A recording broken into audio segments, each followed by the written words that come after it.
وعباد الرحمن الذين يمشون على الأرض هونا وإذا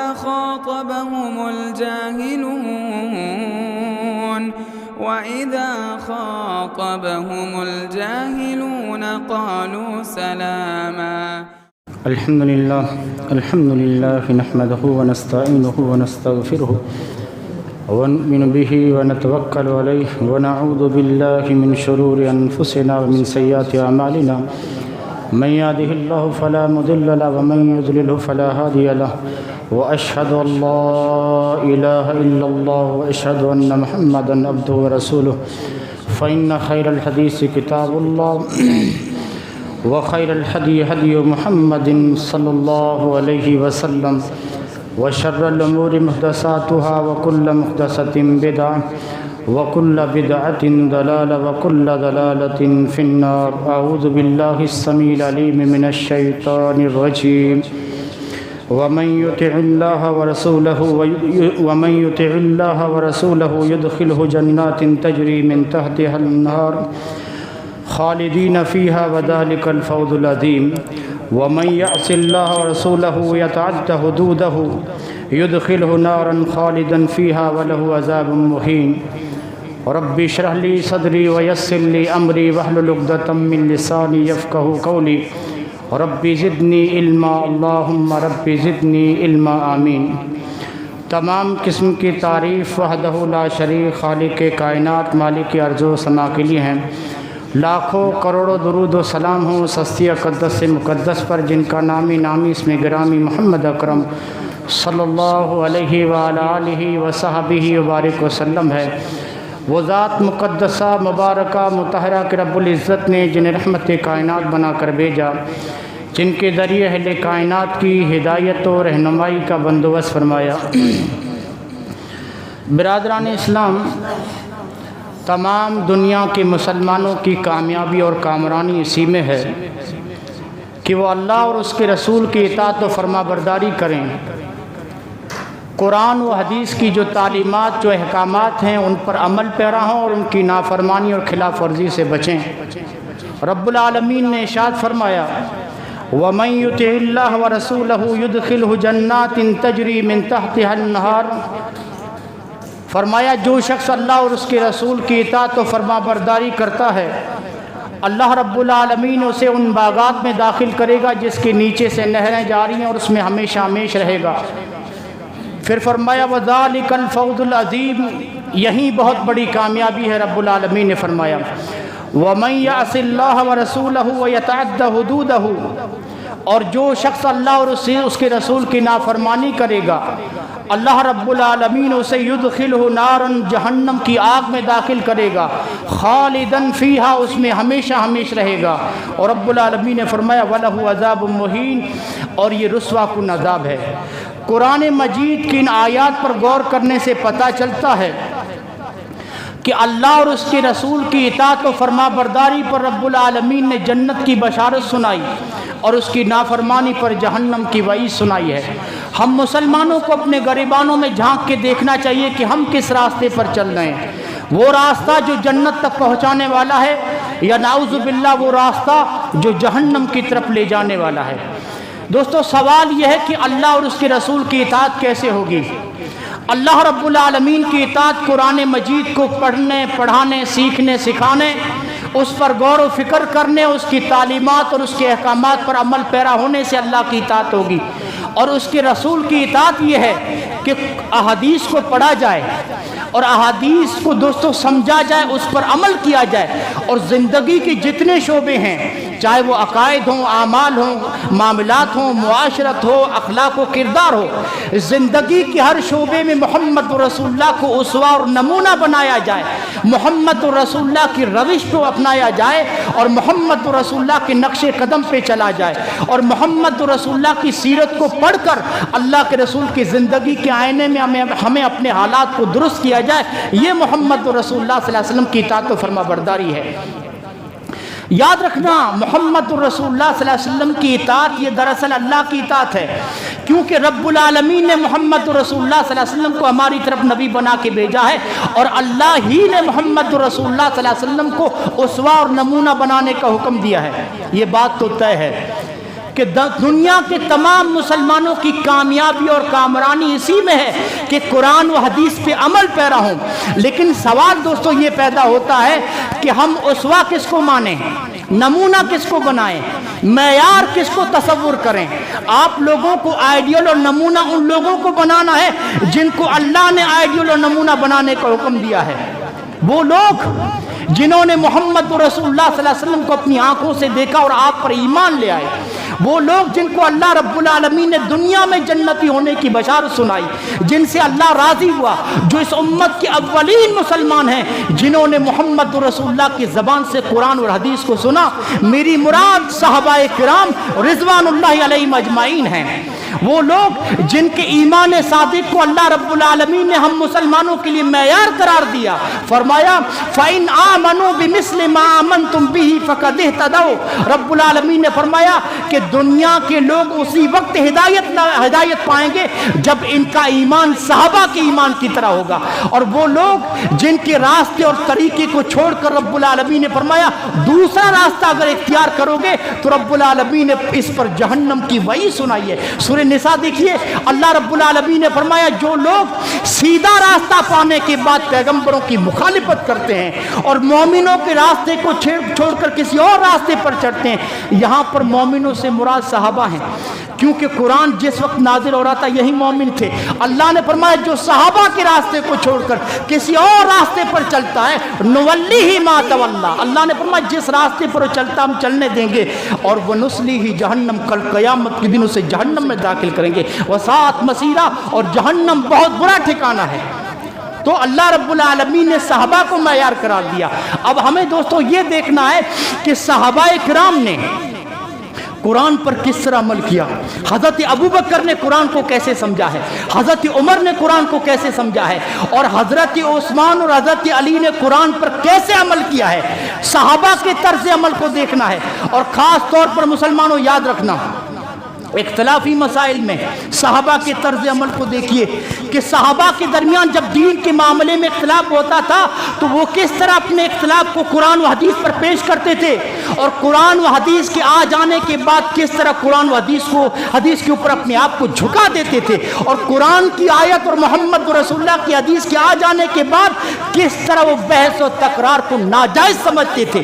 اور یہی اصول اگر اختلاف پیدا ہو دین کے معاملے میں تو اللہ نے بھی یہی اصول بتایا ہے کہ اسے اللہ اس کے رسول یعنی قرآن و حدیث کی طرف لوٹاؤ۔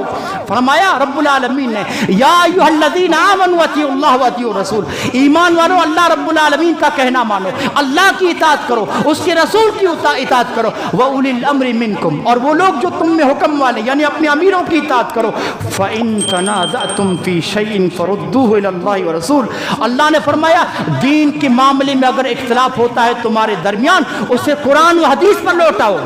فی شیئن جو ہے نا یہ نکرہ ہے، اور اپنی شرط فَإِن تَنَازَعْتُمْ کے بعد آیا ہے۔ عربی میں جب یہ اسلوب اختیار ہوتا ہے تو یہاں عموم کا دوستو معنی ملتا ہے، مطلب دین کے کسی بھی معاملے میں اختلاف ہو اسے اللہ اور اس کے رسول کی، یعنی اگر ہمارے مسئلے تمام مسائل کا حل قرآن و حدیث میں نہ ہوتا تو اللہ کبھی قرآن و حدیث کی طرف لوٹنے کا حکم نہ دیتا۔ ہر مسئلے کا حل قرآن و حدیث میں موجود ہے، اور محمد رسول اللہ صلی اللہ علیہ وسلم نے کیا فرمایا تھا؟ اللہ کے رسول نے فرمایا میں تم لوگوں کو تقوی کی وصیت کرتا ہوں، اپنے امیروں کی بات سننے کا، بات ماننے کا بھی حکم دیتا ہوں، گرچہ تمہارا وہ امیر حبشی غلام ہی کیوں نہ ہو۔ اور اللہ کے رسول نے فرمایا تم لوگوں میں جو میرے بعد زیادہ عرصے تک زندہ رہیں گے میری امت میں بہت سارے اختلافات کو دیکھیں گے۔ اختلافات کے ماحول میں، اختلافات کے زمانے میں امام کائنات نے فرمایا میں تم لوگوں کو وصیت کر کے جاتا ہوں فعلیکم بسنتی وسنت الخلفاء الراشدین، اللہ کے رسول نے فرمایا میری سنت کو اور خلفاء راشدین کی سنت کو مضبوطی کے ساتھ پکڑ لینا۔ یا اللہ کے رسول اگر صرف اتنا کہہ دیتے نا فعلیکم بسنتی تو کافی تھا، آپ نے کیوں کہا وسنت الخلفاء، کیوں کہا؟ آپ نے فرمایا کہ اختلافی مسائل میں اللہ کے رسول صلی اللہ علیہ وسلم نے فرمایا شریعت پر عمل کرتے ہوئے، دینی تعلیمات اور قرآنی احکامات پر عمل کرتے ہوئے اللہ کے رسول نے فرمایا صحابہ کا طرز عمل دیکھو، حضرت ابو بکر، حضرت عمر، حضرت عثمان کو دیکھو کہ انہوں نے قرآن پر کیسے عمل کیا ہے، انہوں نے قرآن کو کیسے سمجھا ہے۔ محمد رسول اللہ نے اس حدیث میں یہی بات سمجھائی ہے۔ لوگوں، ہمارے یہاں ایک اختلافی مسئلہ اس مہینے میں بھی ہے، 12 ربیع الاول کا۔ 12 ربیع الاول کی جو تاریخ آتی ہے، میلاد النبی کے نام سے جشن منایا جاتا ہے، جلوس نکالے جاتے ہیں، گلیوں میں شہروں کے نکڑوں پر جھنڈیاں لگائی جاتی ہیں، گھروں پر چراغاں کیا جاتا ہے، اور یہاں تک کہ بعض ملکوں میں سرکاری طور پر چھٹیاں بھی دے دی جاتی ہیں کیونکہ یہ عید کا دن ہے۔ میلاد النبی کا مسئلہ ہے۔ قرآن نے کیا اصول بتایا کہ دین کے کسی بھی معاملے میں اختلاف ہو، اللہ اس کے رسول یعنی قرآن حدیث پہ لوٹاؤ اس کو۔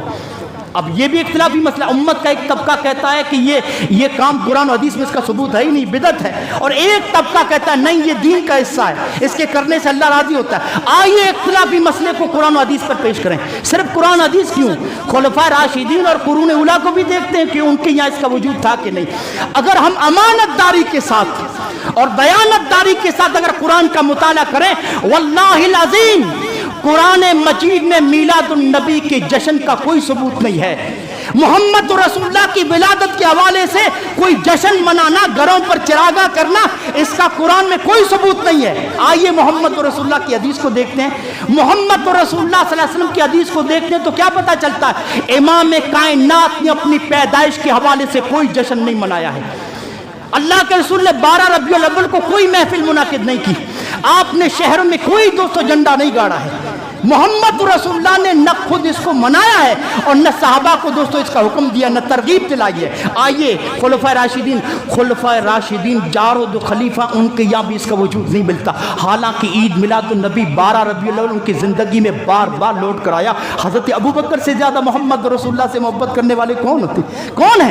کوئی نہیں ہے، لیکن نہیں منایا اس لیے کہ محمد رسول اللہ نے نہیں منایا ہے۔ اور قرون اولیٰ میں دیکھیے صحابہ، تابعین اور تبع تابعین، اور مزید یہ کہ بعد کے جو معتبر ائمہ دین ہیں ان کے شاگرد وہ بھی اس بات کے قائل نہیں ہیں کہ میلاد النبی کے نام سے اسلام کے اندر کوئی جشن بھی ہے، کوئی اس کا قائل نہیں ہے۔ ہاں، جب قرآن میں اس کا ثبوت نہیں ہے، حدیث میں اس کا ثبوت نہیں ہے، قرون اولیٰ اور خلفاء راشدین کے یہاں اس کا وجود نہیں ہے، تو یہ بدعت آئی کہاں سے؟ یہ جشن کا آغاز ہوا کہاں سے؟ میں آپ لوگوں کو بتاتا ہوں۔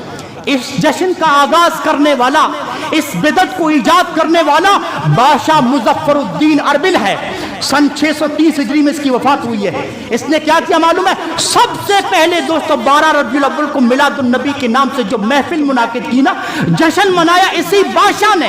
اس نے مولانا رشید احمد گنگوئی لکھتے ہیں کہ مورخین نے ان کے بارے میں لکھا ہے کہ 12 ربیع الاول کی جب تاریخ آتی تھی، میلاد النبی کے نام سے جو محفلیں منعقد کرتا تھا نا، ان محفلوں میں گانا گانے والوں کو بلاتا تھا بادشاہ، یہ مظفر الدین، گانا گانے والوں کو، اور جب وہ آلات سے گانے بجتے تھے نا تو بادشاہ خود ناچتا تھا گانوں پر۔ اور مورخین لکھتے ہیں کہ اس آدمی کے فاسق اور اس کے گمراہ ہونے میں کوئی شک نہیں ہے۔ آپ اس پر اعتبار کریں گے، ہاں، اس بادشاہ کی بات کو دین کا حصہ سمجھیں گے؟ یہ تو اس کا ایجاد کرنے والا ہے۔ اس کے جائز ہونے کا کس نے فتویٰ دیا؟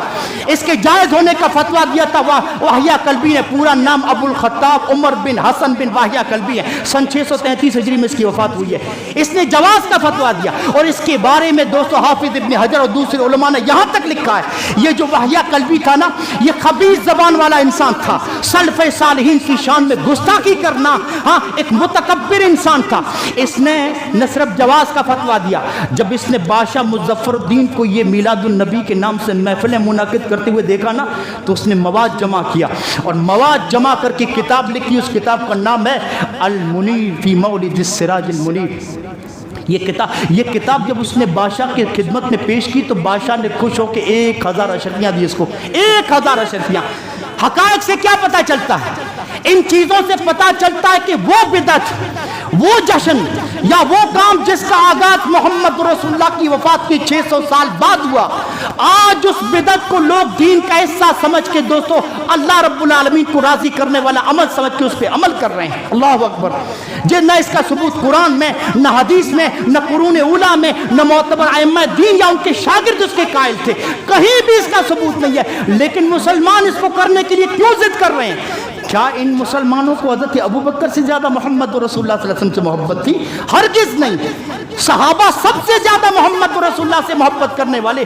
صحابہ نے اس لیے نہیں منایا اس دن کو کہ محمد رسول اللہ نے نہیں منایا، محمد رسول اللہ نے اس کی ترغیب نہیں دلائی، اس لیے نہیں۔ یاد رکھنا ایک بات، جس کام کو محمد رسول اللہ نے عبادت سمجھ کے نہیں کیا وہ قیامت کی صبح تک دین کا حصہ نہیں بن سکتا، نہیں بن سکتا۔ محمد رسول اللہ کی بات دین میں قانون کی حیثیت رکھتی ہے، تمہارے ملانے اور پیر کی بات دین کا حصہ نہیں بن سکتی۔ مثال کے طور پر اللہ کے رسول نے نماز جنازہ اور عیدین کی نماز کے لیے آذان نہیں کہلوائی، اب یہ آذان قیامت تک دین کا حصہ نہیں بن سکتی، ہم نہیں کہلوا سکتے، کیوں؟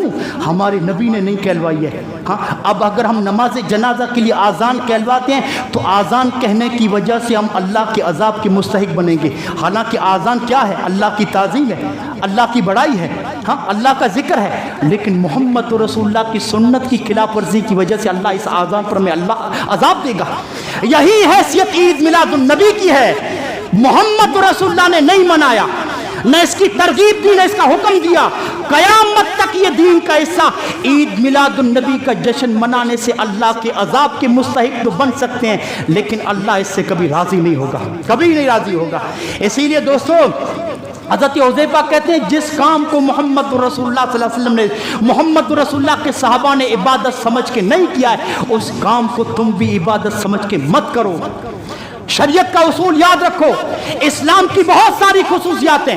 اسلام کی سب سے نمایاں اور سب سے بڑی خصوصیت یہ ہے کہ اسلام ہمارا دین ایک مکمل دین ہے۔ مکمل کا مطلب سمجھتے ہیں؟ سورہ مائدہ کی وہ آیت آپ دیکھیے، الیوم اکملت لکم دینکم واتممت علیکم نعمتی۔ اے نبی، اللہ رب العالمین کہہ رہے ہیں، اے نبی آج میں نے تمہارے لیے تمہارے دین کو مکمل کر دیا۔ لوگو، مکمل اس پیالے کو کہتے ہیں جس میں ایک قطرے کی بھی گنجائش نہ ہو۔ جس پیالے میں ایک قطرے کی گنجائش ہے مکمل نہیں ہو سکتا، یعنی شارع نے اس میں کمی بیشی کی کوئی گنجائش نہیں چھوڑی۔ ایک یہودی نے سلمان فارسی رضی اللہ تعالیٰ عنہ سے کہا تھا، یہودی نے طنزاً کہا تھا کہ تمہارے نبی نے تو بیت الخلاء یعنی قضائے حاجت و استنجا کا طریقہ بھی بتا دیا، اس کو بھی نہیں چھوڑا۔ سلمان، اس نے تو طنز کے طور پر کہا، لیکن سلمان فارسی کی چھاتی چوڑی ہو گئی اور کیا کہا؟ فخر کے ساتھ سلمان فارسی نے کہا، ہاں ہاں ہمارے نبی نے پاکی اور صفائی کے تمام طریقے ہمیں بتا دیے، ہمارے نبی نے استنجا کے آداب استنجا اور بیت الخلاء کے یہ آداب و طریقے بھی ہمیں بتا دیے۔ لوگوں، دین ہمارا مکمل ہے، دین کے مکمل ہونے کی قدر و قیمت کو سمجھو۔ اور یہودی اس بات کو سمجھتے ہیں۔ حضرت عمر فاروق سے ایک یہودی نے کہا تھا، حضرت عمر سے کہا، امیر المومنین قرآن مجید کی ایک آیت ہے، اگر یہ آیت ہم یہودیوں پہ نازل ہوئی ہوتی نا تو ہم اس کے نزول کے دن کو خوشی کی طرح، عید کی طرح مناتے۔ حضرت عمر نے اس یہودی سے پوچھا وہ کون سی آیت ہے؟ اس یہودی نے کہا سورہ مائدہ کی آیت، الیوم اکملت لکم دینکم واتممت علیکم نعمتی۔ اے عمر، اگر یہ آیت ہم پہ نازل ہوتی تو ہم خوشی مناتے اس کے نزول۔ حضرت عمر نے اس یہودی سے کہا تمہاری جانکاری کے لیے میں بتا دوں، یہ آیت عید کے دن اتری ہے، یعنی جمعے کے دن اتری ہے، اور محمد رسول اللہ اس وقت عرفات کے میدان میں تھے، اور جمعے کا دن مسلمانوں کے لیے عید کا دن ہے، یہ عید ہی کے دن اتری ہے۔ ہائے، یہودی دین کے مکمل ہونے کی قدر، اس کی اہمیت کو سمجھتے ہیں، لیکن مسلمان نہیں سمجھتا۔ مسلمان آئے دن نئی نئی چیزوں کو دین میں ایجاد کر کے اس بدعت پہ عمل بھی کرتا ہے، اور عمل کر کے خود بھی گمراہ اور بھولی بالی عوام کو بھی گمراہ کرتے ہیں۔ اگر ان لوگوں کو دیکھیے، محمد رسول اللہ صلی اللہ علیہ وسلم نے کہا تھا، لوگوں میں نے وہ ساری باتیں تم لوگوں کو بتا دی جو باتیں تمہیں جہنم سے دور اور اللہ سے نزدیک کرتی ہیں۔ آپ نے ایک اور چیز کہی کہ ان تمام باتوں سے روک دیا ہے جو تمہیں جہنم سے قریب اور اللہ سے دور کرتی ہیں۔ یہ محمد رسول اللہ نے کہا۔ اس لیے امام مالک نے کیا کہا؟ امام مالک نے کہا محمد رسول اللہ نے پورا دین پہنچا دیا ہے، اب اگر کوئی نئی چیز دین میں داخل کر کے اس بدعت پہ عمل کرتا ہے تو امام مالک کہتے ہیں کہ گویا وہ اس بات کا دعویٰ کر رہا ہے نعوذ باللہ محمد رسول اللہ نے دین پہنچانے میں خیانت کی ہے۔ اللہ اس خرافات سے ہم لوگوں کو محفوظ رکھے۔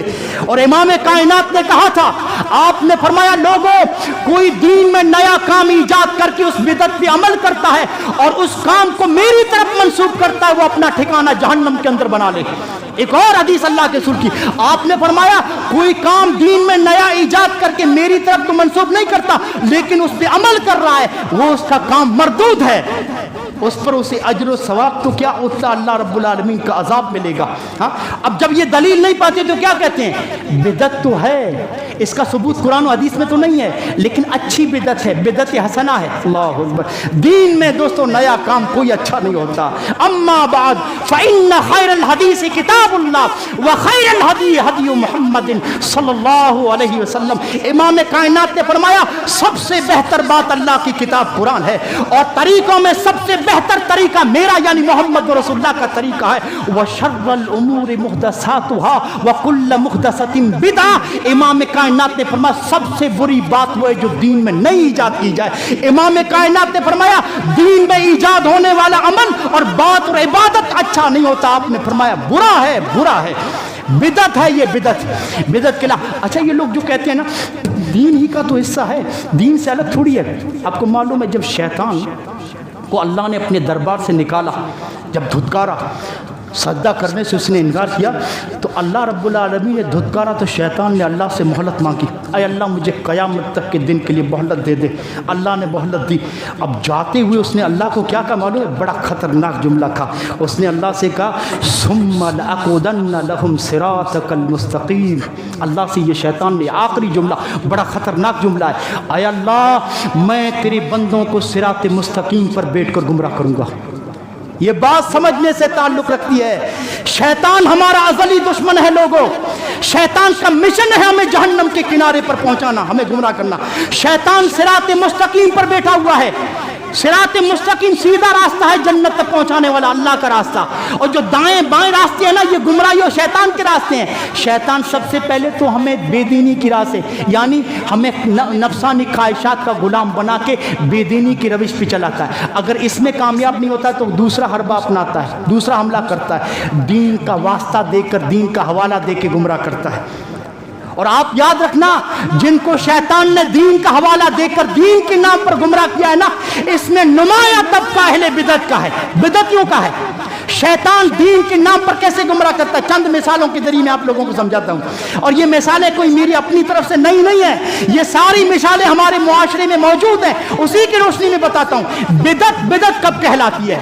کوئی بھی کام بدعت کس وقت قرار پاتا ہے؟ یا تو وہ سرے سے اس کا قرآن و حدیث میں ثبوت ہی نہیں ہے، جیسے عید میلاد النبی، جیسا ابھی میں نے بتایا عید میلاد النبی کا شروع سے دوسروں آخر تک قرآن حدیث میں ثبوت آئی نہیں، یہ بدعت ہو گیا. یا تو پھر وہ کام پیارے نبی نے کیا ہے لیکن ہم نے وقت بدل دیا، ہم نے وقت اور جگہ بدل دی، بدعت ہو جائے گا. کام تو پیارے نبی سے ثابت ہے لیکن امتیوں نے وقت بدل دیا، بدعت ہو گیا. کیسے؟ مثال کے طور پر آزان دی. محمد رسول اللہ صلی اللہ علیہ وسلم نے آزان ختم ہو جائے تو درود پڑھو، درود کے بعد آزان کی دعا پڑھو. فضیلت کیا ہے؟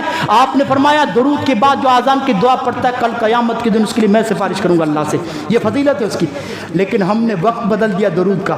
ہندوستان کی مسجدوں میں آزان آتی ہے تو مائک چالو کر کے پہلے درود پڑھا جاتا ہے پھر آزان دی جاتی ہے. درود نماز آزان کے بعد پڑھنے کو اللہ کے سنے حکم دیا ہے، سنت آزان کے بعد پڑھنے کا ہے، لیکن ہم نے وقت بدل دیا، ہم آزان سے پہلے بدعت ہو گیا. یا تو پھر ہم جگہ بدل دیں، کام تو محمد رسول اللہ نے کیا ہے، ہم جگہ بدل دیں، بدعت ہو جائے گا. کیسے؟ سورہ فاتحہ ہے، اللہ کے رسول نے فرمایا یہ سورہ فاتحہ نماز میں پڑھنی ہے، امام کے پیچھے پڑھنی ہے، یہ نماز میں نہیں، یہ کھانا رکھ کے اس کے سامنے پڑھتے ہیں. اور کھانا رکھ کے کھانے کے اوپر فاتحہ محمد رسول اللہ، صحیح حدیث تو کیا ضعیف بھی نہیں دکھا سکتے، ضعیف بھی نہیں. آپ دیکھیے جگہ بدل دی ہم نے، جہاں نماز میں پڑھنا ہے وہاں امام کے پیچھے نہیں پڑھتے، کھانے کے اوپر بیٹھ کے پڑھتے ہیں. جگہ بدل دی، کام بدعت ہو گیا. ہاں تیسری شکل کیا ہے؟ کام تو محمد رسول اللہ نے کیا ہے، یہ شیطان ہے، شیطان جو صراط مستقیم پر بیٹھ کر دین کا حوالہ دے کے گمراہ کر رہا ہے، دائیں بائیں موڑ رہا ہے، سیدھا جانے نہیں دے رہا ہے. ہاں کیا کرتا ہے معلوم ہے؟ کام تو اللہ کے رسول نے کیا ہے، ہم نے شکل بدل دی، طریقہ بدل دیا. کیسے؟ نیت ہے، نیت. اللہ کے رسول نے فرمایا انما الاعمال بالنیات، ہر عمل کا دار و مدار نیت کے بغیر کوئی عمل اللہ کے یہاں قابل قبول نہیں ہے. نماز کے لیے ہم جو نیت کرتے ہیں، ارے ہم ظہر پڑھنے آئے ہیں تو دل میں ہوتا ہے نا، نیت عربی زبان میں کس کو کہتے ہیں؟ دل کی عزم و ارادے کو نیت کہتے ہیں. محمد رسول اللہ نے نیت کے الفاظ کبھی آپ نے زبان سے نہیں کہے، نہ آپ کے صحابہ نے کہے. اب ہم جب مسجد میں ظہر کے لیے آتے ہیں تو دل میں ہوتا ہے نا اللہ کی رضا کے لیے ظہر پڑھ رہا ہوں، اللہ کی رضا کے لیے اثر پڑھ رہا ہوں. ہم نے شکل بدل دی، نیت کی شکل بدل دی۔ اللہ کے رسول نے اس طرح نہیں، یہ زبان سے دوستوں نیت کرتے ہیں، نیت کرتا ہوں نماز ظہر کی واسطے اللہ تعالیٰ کے منہ میرا قبلہ شریف سامنے گھڑی، آگے امام، نیچے زمین روح، خیر وہ الفاظ ہمیں یاد بھی نہیں ہے۔ ہاں ہم نے شکل بدل دی، طریقہ بدل دیا، کام بدعت ہو گیا۔ ہاں شیطان صراط مستقیم پر بیٹھ کر، لوگوں یہ بدعت اتنی خطرناک چیز ہے، دین کا حلیہ بگڑ جاتا ہے، دین کی شکل، اصلی جو دین ہے ختم ہو جاتا ہے، بناوٹی دین لوگوں کے سامنے رہ جاتا ہے۔ ارے یہ تو اللہ کا فضل ہے، اللہ کا کرم ہے۔ اللہ نے فرمایا لاکھ لوگ بدعتیں ایجاد کریں، لاکھ دین میں خرافات ایجاد کریں، لیکن اللہ نے فرمایا اس امت میں حق کبھی نہیں چھپے گا۔ اللہ نے ضمانت دی امت محمدیہ کو، حق کبھی نہیں چھپے گا۔ کیوں؟ اللہ نے فرمایا میں رہ رہ کر ایسے علماء کو پیدا کرتا رہوں گا جو دودھ کا دودھ اور پانی کا پانی کرتے رہیں گے، جو حق کو حق اور باطل کو باطل بتاتے رہیں گے۔ اللہ نے فرمایا میں ایسے علماء کو پیدا کرتا رہوں گا۔ لوگوں بدعت کا سب سے بڑا نقصان کیا ہے معلوم ہے؟ جس سماج میں بدعت کو فروغ ملے، جس معاشرے میں بدعت پہ عمل ہو، سنت پہ عمل ہو، حالانکہ سنت موجود ہے لیکن اس کے باوجود سنت کو چھوڑ کے لوگ بدعت پہ عمل کر رہے ہیں۔ حسان بن عطیہ ایک تابعی ہیں، بہت بڑے تابعی ہیں، انہوں نے کہا کہ جن سماج اور معاشرے میں لوگ سنت کو چھوڑ کے بدعت پہ عمل کر رہے ہیں تو اللہ اس سماج کو سزا اس شکل میں دیتا ہے کہ اللہ سنت کو اٹھا لیتا ہے، سنت ختم ہو جاتی ہے۔ مثال دوں، مثال یہ ہے کہ ہمارے ملک کی بہت ساری مسجدوں میں دیکھیے فرض نماز کے سلام پھیرنے کے بعد ذکر نہیں بلکہ اجتماعی دعا ہوتی ہے۔ محمد رسول اللہ نے کیا کہا تھا؟ فرض نماز کے بعد ذکر کرو، اللہ اکبر، استغفر اللہ استغفر اللہ استغفر اللہ، اللہم انت السلام ومنک السلام، اللہم لا مانع لما اعطیت۔ ہاں اسی طرح آیت الکرسی ہے، قل اعوذ برب الناس ہے، قل اعوذ بالفلق ہے، آیت الکرسی ہے، تسبیح، یہ اللہ کے رسول نے حکم دیا ذکر کرنے کا۔ لیکن ہمارے بھائی آپ چلے جائیے ہندوستان کی بہت ساری مسجدوں میں یہ ذکر نہیں ہے، فوراً امام سلام پھرنے کے بعد لوگوں کی طرف رخ کرتا ہے، کیا فوراً ہاتھ اٹھا دیتا ہے۔ اجتماعی دعا فرض نماز کے بعد محمد رسول اللہ سے صحیح حدیث تو کیا ضعیف حدیث بھی نہیں دکھا سکتے، ضعیف حدیث بھی نہیں ملے گی کہ محمد رسول اللہ نے کبھی اجتماعی دعا کی ہو۔ معلوم ہے یہ جو اجتماعی دعا کرتے ہیں اللہ نے کس شکل میں سزا دی معلوم ہے؟ سنت کو اٹھا لیا اللہ نے، سنت کو۔ جب بدعت پہ عمل ہو رہا ہے تو سنت کی کیا ضرورت ہے اس مسجد میں؟ ہاں اللہ نے سنت کو اٹھا لیا، ذکر کی اللہ رب العالمین نے سنت کو اٹھا لیا۔ لوگ امام جب یہ دعا ختم کرتا ہے تو کیا معلوم ہے؟ لوگ اٹھ کے گھروں کو چلے جاتے ہیں، سنتیں پڑھنے لگتے ہیں، کوئی ذکر نہیں کرتا۔ اللہ اس شکل میں عذاب دیتا ہے۔ لوگوں بدعت پہ عمل کرنے والا اپنی محنت بیکار کرتا ہے، اپنا وقت بیکار کرتا ہے، اپنا پیسہ بیکار کرتا ہے۔ رب کا قرآن کہتا ہے وجوہ یومئذ خاشعہ عاملۃ ناصبہ، اللہ نے فرمایا کچھ چہرے کل قیامت کے دن شرمندہ ہوں گے، شرمندہ ہوں گے، پشیمان ہوں گے۔ کیوں شرمندہ ہیں؟ عمل نہیں کیا تھا کیا؟ اللہ نے فرمایا عمل تو اتنا کیا تھا، عاملۃ ناصبہ، عمل کر کر کے خود کو تھکا دیا تھا، پھر کیوں شرمندہ ہیں؟ پشیمانی ان کے حصے میں کیوں آئی؟ اللہ نے فرمایا اس لیے کہ وہ عمل محمد رسول اللہ کے طریقے کے مطابق نہیں کیا تھا۔ ہائے وہ عمل ان لوگوں کا دین کے مطابق نہیں تھا، اس لیے اللہ نے فرمایا ان کے چہرے لٹکے ہوئے ہیں۔ اس آیت کی تفسیر میں مفسرین نے حضرت عمر کا وہ واقعہ ذکر کیا۔ حضرت عمر کا ایک چرچ سے گزر ہوا، چرچ سے عیسائی پادری جو ہوتا ہے نا چرچ کے اندر عبادت کر رہا تھا، وہ عبادت کر کر کے خود کو تھکا رہا تھا۔ حضرت عمر نے اس کی محنت دیکھ کر حضرت عمر رو پڑے، امیر المومنین حضرت عمر فاروق رو پڑے۔ صحابہ نے کہا امیر المومنین کیوں روتے ہیں؟ کہا لوگوں مجھے اس پادری پر رونا آتا ہے، وہ اپنی محنت برباد کر رہا ہے، وہ اپنا وقت برباد کر رہا ہے، اور یہی وہ لوگ ہیں جن کے بارے میں اللہ نے فرمایا وجوہ یومئذ خاشعہ عاملۃ ناصبہ۔ آپ حضرت عمر نے فرمایا یہی لوگ اس آیت کی مصداق ہیں، یہ آیتیں ایسے لوگوں کے بارے میں نازل ہوئی ہے، عبادت تو کر رہے ہیں، دیکھو وہ کس طرح اپنی عبادت میں اپنے آپ کو تھکا رہا ہے۔ یہ عبادت محمد رسول اللہ کے طریقے سے ہٹ کر ہے، یہ عبادت دین اور شریعت میں نہیں ہے۔ حضرت عمر نے کہا اس کی محنت بیکار ہے، اس کی محنت بیکار ہے۔ آپ کو معلوم بدعت کی وجہ سے دین کا حلیہ اور شکل مٹ جاتی ہے۔ سعید بن مسیب نے ایک بندے کو دیکھا نماز فجر فرض نماز کے بعد وہ نفل پڑھ رہا تھا۔ اللہ کے رسول نے کیا فرمایا کہ فجر کی فرض نماز کے بعد سورج نکلنے تک کوئی نفل نہیں ہے۔ ہاں فرض نماز اگر فجر کی سنت ہے تو وہ پڑھ سکتے ہو، فرض نماز قضا کر سکتے ہو، لیکن فرض نماز اگر جماعت کے ساتھ پڑھ لیے، فرض نماز پڑھ لیے تو پھر کوئی نفل نہیں ہے۔ کب تک؟ سورج نکلنے تک۔ اور اسی طرح عصر کی نماز پڑھنے کے بعد، فرض نماز کے بعد سورج ڈوبنے تک کوئی نفل نماز نہیں ہے۔ یہ کس کا حکم ہے؟ محمد رسول اللہ کا حکم ہے۔